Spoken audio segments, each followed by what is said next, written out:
Giants Foundry is a little more involved when it comes to training smithing, and it's honestly not that bad overall.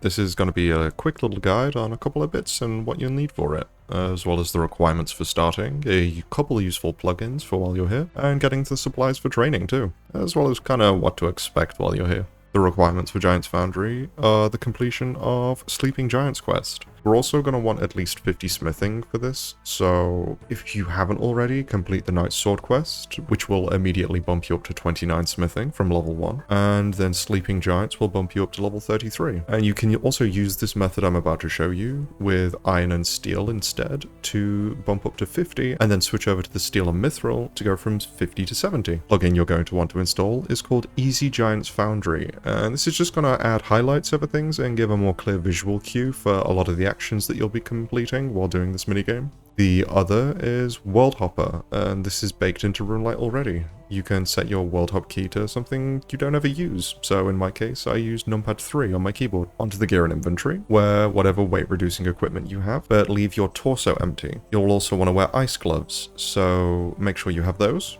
Grab a Chronicle and some pages from Diango and Draenor, as well as your GP stack. And that's all we're going to need for now. For the supplies, we're going to make our way to Horvik's in Varrock.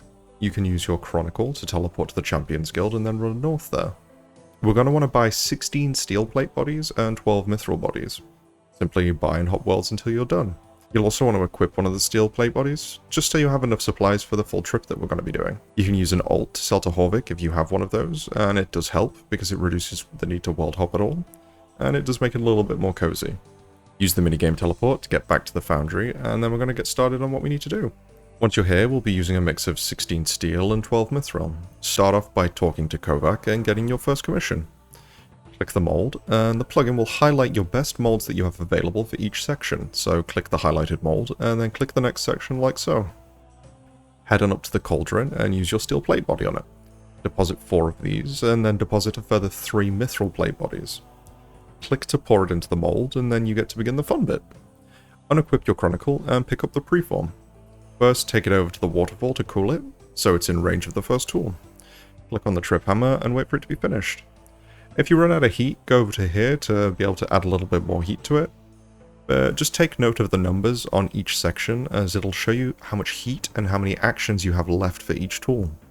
The plugin overall makes it incredibly intuitive, so you don't have to worry all too much, and it will actively highlight things when you need to click them or click away from them. While working on the tool, you may notice that it'll have a blue highlight around it. Click this to speed up your progress. It'll also, if you've damaged the blade, it'll repair it slightly. So it'll kind of help up with some mistakes you might make along the way while learning. These will appear twice for the swords that we're going to be making, but later on when you make more complicated swords, they may appear up to 3 times. Some things to note: the trip hammer will remove heat, the grindstone will add heat, and the polishing stone will also remove heat. So make sure just to pay attention to both the heat remaining on screen with this little number here, as well as your bar at the top, which will show you your heat too. Apart from that though, make your way through each section, and with the help of the Easy Foundry plugin, it's not too bad at all. Once you've finished your sword, hand it into Kovac and then get another commission. You can do 4 swords with this inventory, so by the time you've finished making all of them, the minigame teleport will no longer be on cooldown either.